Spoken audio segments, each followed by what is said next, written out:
Despite a wonderful offseason that included the best draft in the NBA, the Rockets' future is still a case of just grinning and bearing it when it comes to the absolute wonderful future that the Grizzlies have. Here to talk about the team with the best future in the Southwest Division is Shawn Coleman from Locked On Grizz.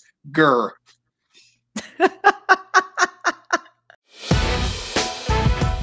It's the Locked On Podcast Network, your team every day. This is Mission Control, Houston. Ignition sequence start. With the second pick in the 2021 NBA Draft, the Houston Rockets select Jalen Green. T-minus 15 seconds. Guidance is internal. I'm going to keep working. I'm going to keep getting better every day. I'm going to keep perfecting my craft. And every time I step on that floor, I'm coming. 6, 5, 4, 3, 2, 1.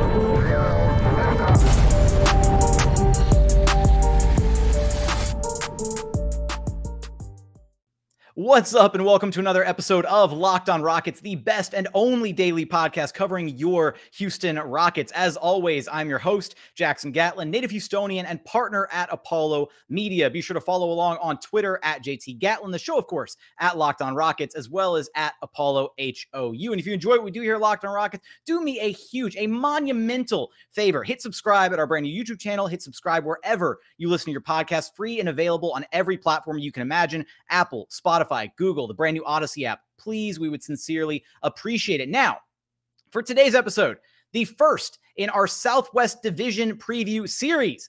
Joining us is the host of Locked On Grizzlies, the walking encyclopedia of Tennessee sports knowledge, the most wholesome man on the entire Locked On podcast network, one Shawn Coleman. How's it going, Shawn? Doing all right. Native Houstonian. I like that introduction. There's a lot of regalness. I don't even know if that's a word, but it's got that type of royalty regal to it. So I like it. And by the way, hell of a job on the introduction. I appreciate that. Jackson, it's always a pleasure. Thank you for having me. I'm excited to have you here, Shawn. I'm when I was setting up this, Southwest Division preview series, I thought, okay, who's the first guy that I got to pull on? And it could be none other than one Shawn Coleman. And so I want to go ahead and just dive headfirst into this. And basically, I kind of want to revisit a little bit the end of the Grizzlies season, this past season, what moves they've made this offseason, how they've retooled, revamped, and what your expectations are kind of going into this next season for the Grizzlies, as well as we're also going to get some of your thoughts on how the Rockets have retooled and kind of reshaped themselves in the post-James Harden era. So where I want to kind of start first is the Grizzlies season, right? They battled through the play-in tournament, and they had that first win against the Utah Jazz, and then unfortunately, gentleman's sweep, lost 4 straight. Ultimately, with the Grizzlies this past season, did they perform above, at, or kind of below your expectations coming into this past campaign? Oh, absolutely above. And the thing about it is that the way that it happened also added to the excitement of how their season in general went. Through April, halfway through April, basically, you get to the start of April, the Grizzlies, they're kind of in that playoff mix. They're playing 500 basketball. They dealt with a lot of injuries. Jaren was out for much longer than you anticipated. You didn't get any encouraging signs from Justice Winslow. And obviously, Ja Morant was not playing to the level many had hoped he would his sophomore season. And then boom, just first half of April, we are playing like the best team in the NBA, Jackson. The last month, fatigue set in. We struggled a bit, but we end the season with the play-in tournament, get past the Spurs, and then absolutely have a monumental performance. The best performance we've had on our biggest stage we've been on in 4 years against the Warriors. And then what you expected to happen happened against the Jazz. But the great encouraging efforts from players like Kyle Anderson, who was rightfully in the most improved conversation last year, and how well Dylan Brooks as well as Ja Morant ended the season. Those were plenty of takeaways to take from last season. The Grizzlies once again exceeding expectations. Last year was an absolute success, even though we didn't get to see a truly healthy Jaren Jackson Jr. So with that being said, and with the exit the way that it happened for the Grizzlies, performing above expectations for this past season. What was the biggest question, or potentially maybe even a pair of questions, or hell, could be a trio of questions going into the offseason for you regarding this young Grizzlies team?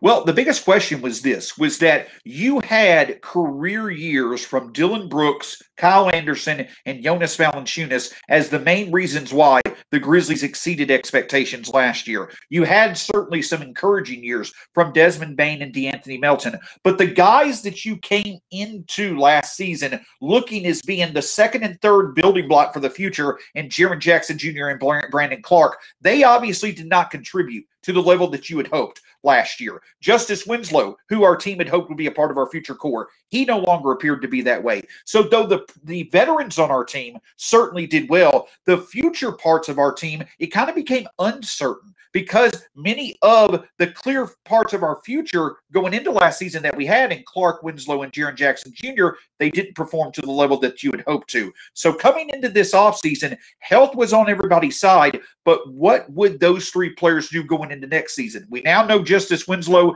has moved on. A big question mark going into the next season is, can Jaren Jackson Jr. and Clark get back on track with their progression? We're going to dive into what moves the Grizzlies have made this offseason and where they've retooled, where they've moved on from some guys. And we're going to get there in just a moment after a quick message from our friends over at DirecTV. Because look, does this sound familiar? You've got one device that lets you catch the game. You've got another where you're going to stream your favorite shows. You're watching sports highlights on your phone. And then you've got your neighbor's best friend's login for all the other good stuff that you're missing out on. Well, let me tell you about a simple way to get all that entertainment that you love without the hassle. A great way to finally get your TV together. And that's called DirecTV Stream. And it brings your live TV and on-demand favorites together like never before, so you can watch your favorite sports, movies, and shows all in one place. That means no more juggling remotes, no more need to buy another device ever again. And the best part, there's no annual contract. So get rid of the clutter and the confusion and get your TV together with DirecTV Stream. You can learn more at directtv.com. That's directtv.com. Compatible device required. Content varies by package. And continuing on here at Locked On Rockets, your daily podcast home for everything Houston Rockets basketball, chatting with Locked On Grizzlies host Shawn Coleman, who you can find on Twitter at StatsSAC. Shawn, is SAC happen to be your initials? Yeah, I'm not afraid to say it. It's Shawn Austin Coleman. You should know the name if you are a Houston fan. It's going to be a legendary name with how much Jackson Gatlin loves me. So Shawn Austin Coleman, that's the SAC. I love it. I love it. I love that we're breaking out the middle names here. For what it's worth, I've got the T in the middle of my name. Can you guess what that stands for? Timothy. Thomas. No, it's not Timothy. Tyler. All right. Take off. She's a famous recording artist. She's a famous singer-songwriter. Taylor?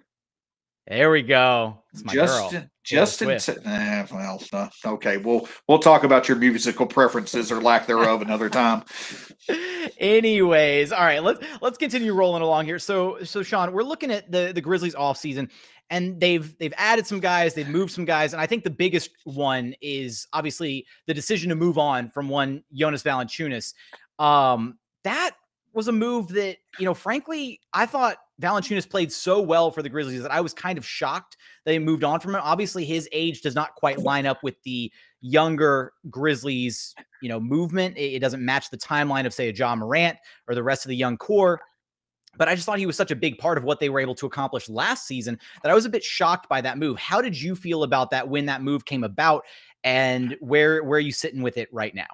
I'm actually fine with it, and I've been fine with it since the time that it happened. The reason why is that you could certainly make an argument Jonas Valanciunas for stretches last year was our best player. But the thing about it is this, Jackson, is that with Jonas Valanciunas as your best player, when you get in high leverage in playoff situations, that does not correlate well with you being able to win. Because with the Grizzlies, they were very good at producing in the paint, very good at getting extra possessions through offensive rebounds and second chance points. But areas where we struggled are shooting the three. We have to get better at doing that. Now with the safety valve of Jonas Valanciunas being moved on from, this Grizzlies team is betting on its young core to hopefully become more balanced at finding high percentage looks from three to balance out the fact that it will still be able to produce in the paint. The other big reason is that you saw last year some of these sitters, Steven Adams, who we acquired, He is making $17.5 million per year. Capella just got $23 million for 2 more years, 2 years from now.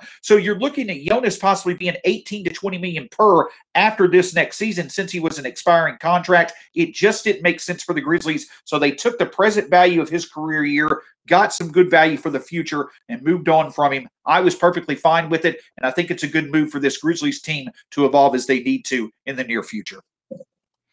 And then as a part of, kind of this whole trade package and the finagling of picks between Memphis and the New Orleans Pelicans, Zaire Williams being taken 10th overall.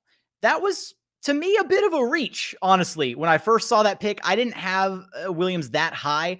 He was a guy that I was definitely interested in the Rockets, taking a look at. But then when I saw his name get called that high in the draft, basically, a top 10 pick, I was a bit taken aback. Where were you at with the Williams pick, and what have you seen out of him in Summer League, and how are you feeling about it right now?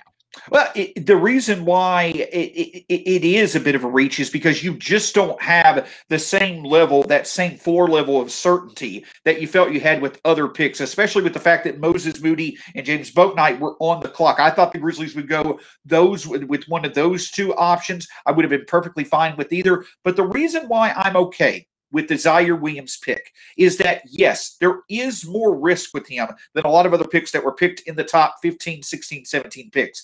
But in terms of what the Grizzlies needed, Jackson, a big wing with significant upside, plus a two-way wing that has shot creation potential at where he was picked at number 10, there was not a better fit in terms of his upside than the Zaire Williams. And the Grizzlies know it's going to be a multi-year commitment, but they've also shown they're one of the better development systems in the league now over the past few years. So they're betting on themselves, and they're doing it with the guy who, from a roster and skill set standpoint, can really help balance out the roster to support Ja and Jaren going forward. So would it have been the pick I made? Would I have made the pick? Probably not, but I certainly can make sense of it. And the Grizzlies have bought themselves some wiggle room to take a chance that could pay off huge dividends in the future.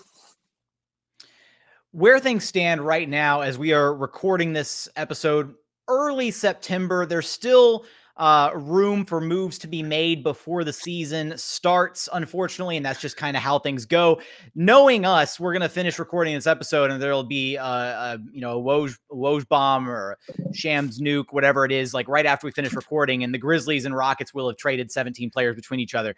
But that being said, Shawn, where do things stand as far as, is there anybody sitting on the trade block currently? Any potential moves that you might see on the horizon? Somebody who's kind of on their way out?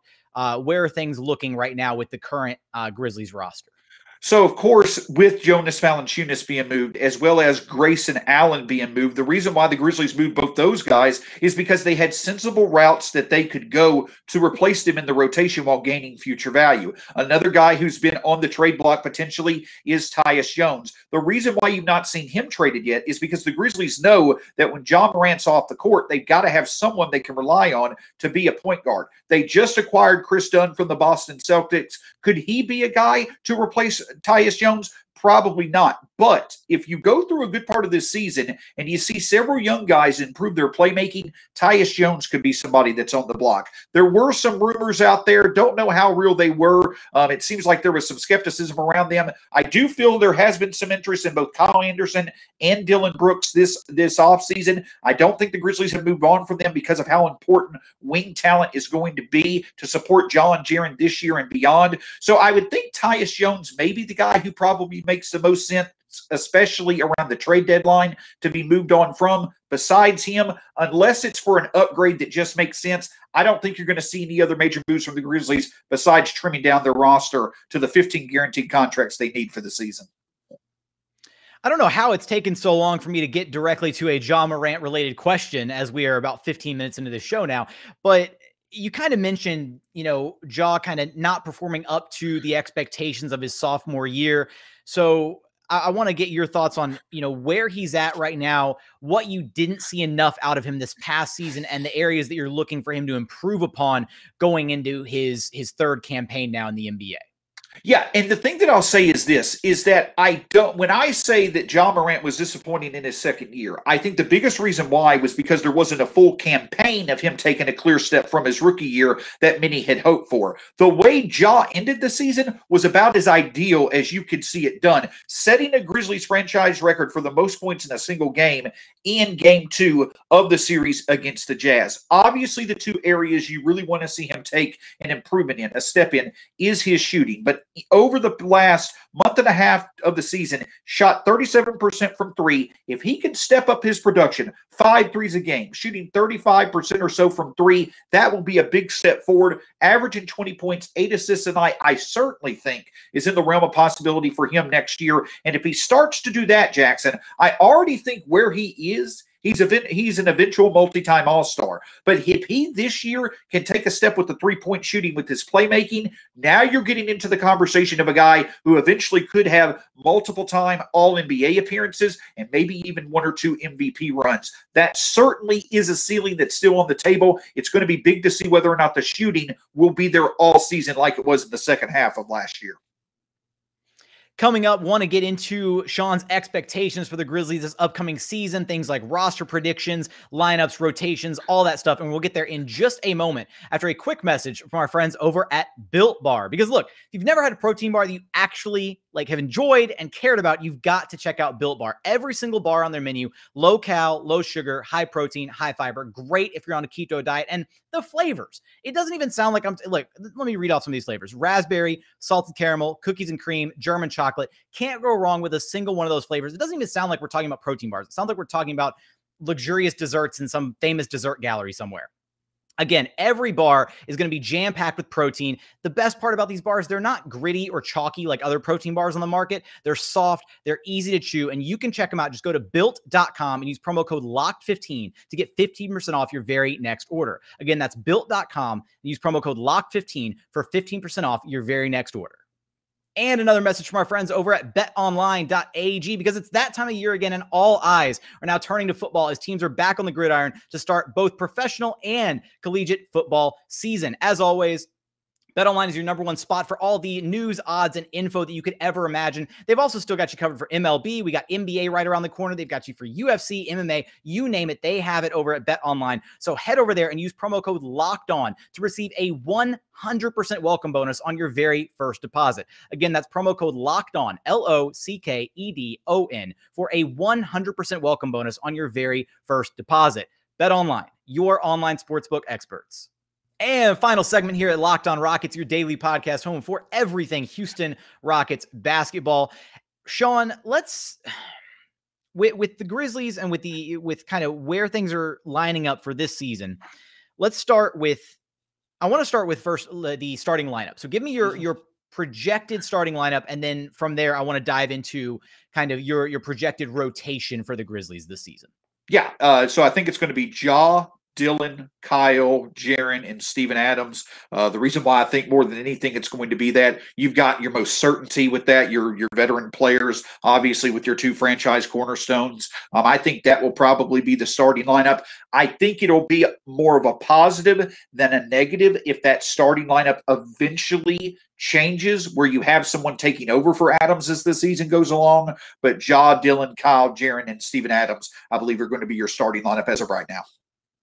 Okay. And then, so with that being the starting 5, who are your key contributors to be on the lookout for off the bench, kind of your projected, we'll say 8 or 9 man rotation, give or take?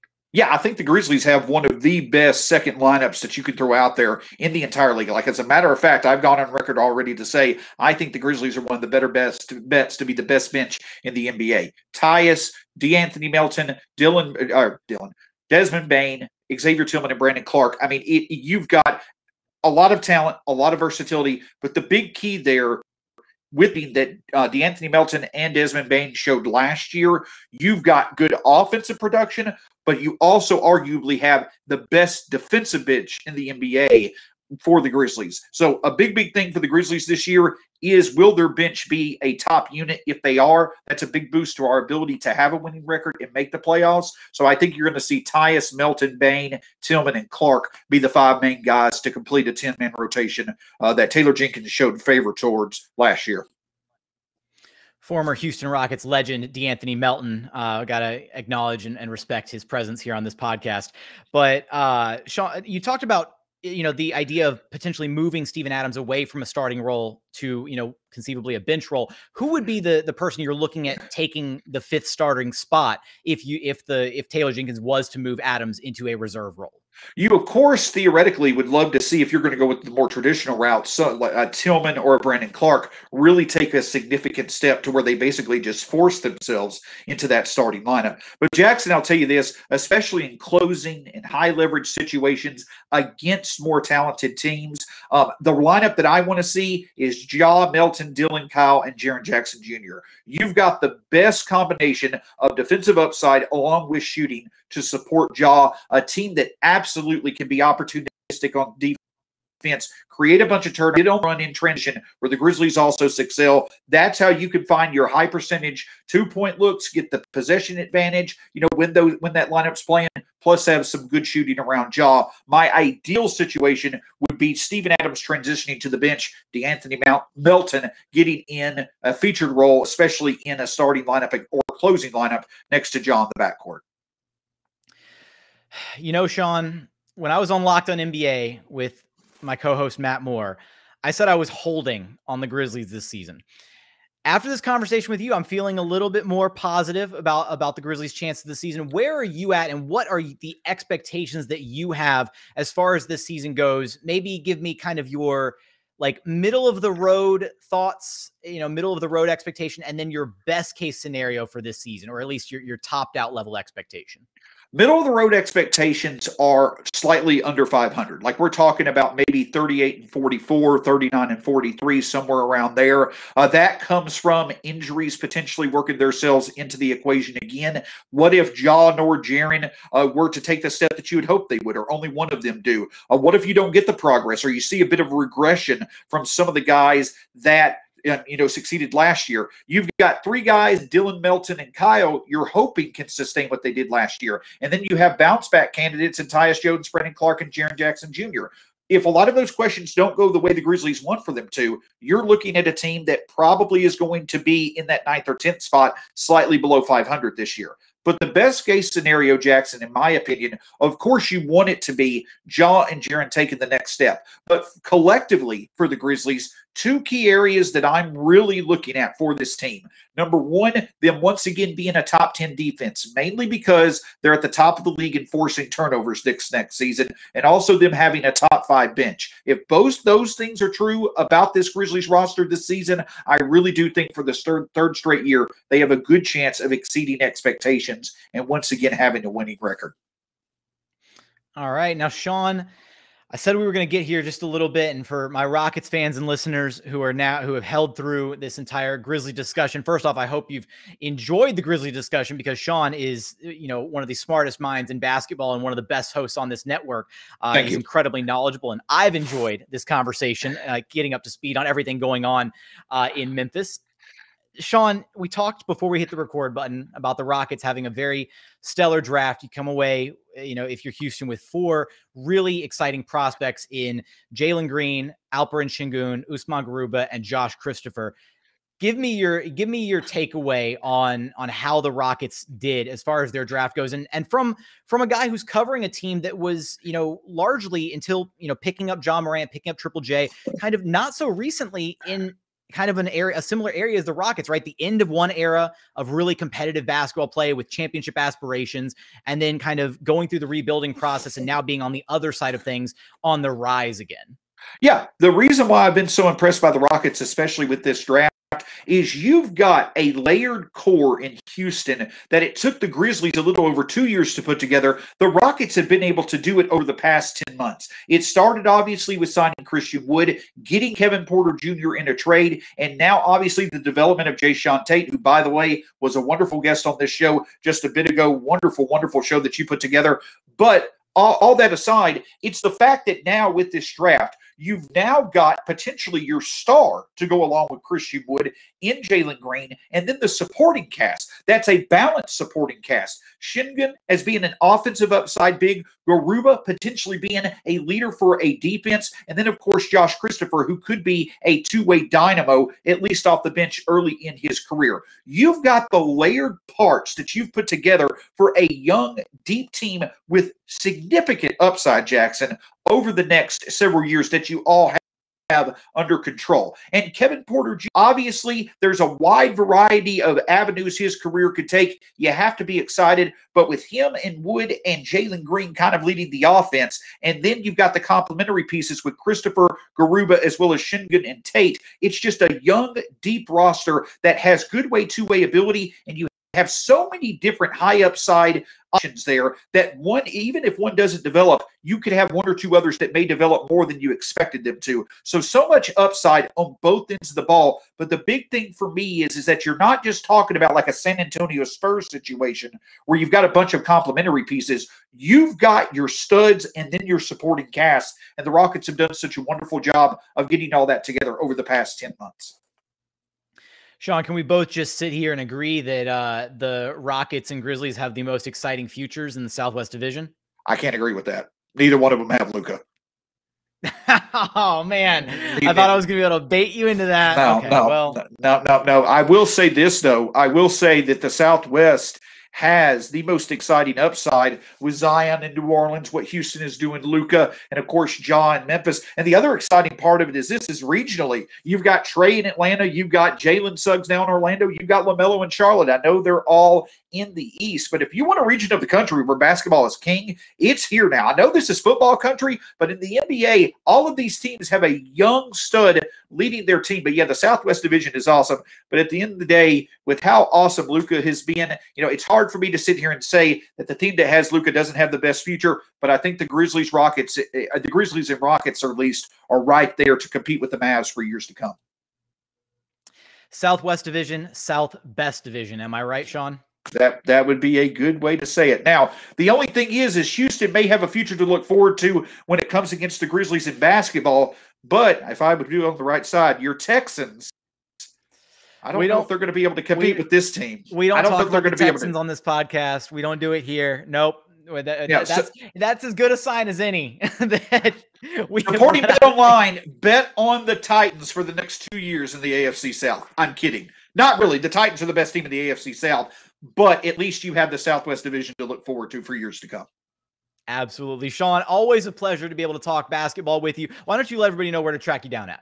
Yeah, you can find the Locked On Grizzlies at Locked On Grizz. You can find myself at Stats SAC. Me and Jackson have gotten to know each other a bit through, obviously being Locked On host now for a few years, but also Spotify Green Room. I'll tell you this, I've had some interactions with Houston fans, very passionate, very knowledgeable fan base. You're absolutely beyond the world lucky to have Jackson as one of the main, if not the best mind when it comes to covering the Rockets. So you can check me out at Stats SAC, check the show out at Locked On Grizz. And while there's always a rivalry, there's nothing but a friendship between me and Jackson. It's always a pleasure to be with you, man. Thanks again for taking the time to come on the show, Shawn. My pleasure. All right, that's going to do it for our Southwest Division crossover with Shawn Coleman. Hopefully you enjoyed the show and all things Grizzlies. But for today's episode, that is going to do it. As always, thank you so much for watching, for listening, and we look forward to having you back right here at Locked On Rockets, your daily podcast home for everything Houston Rockets basketball.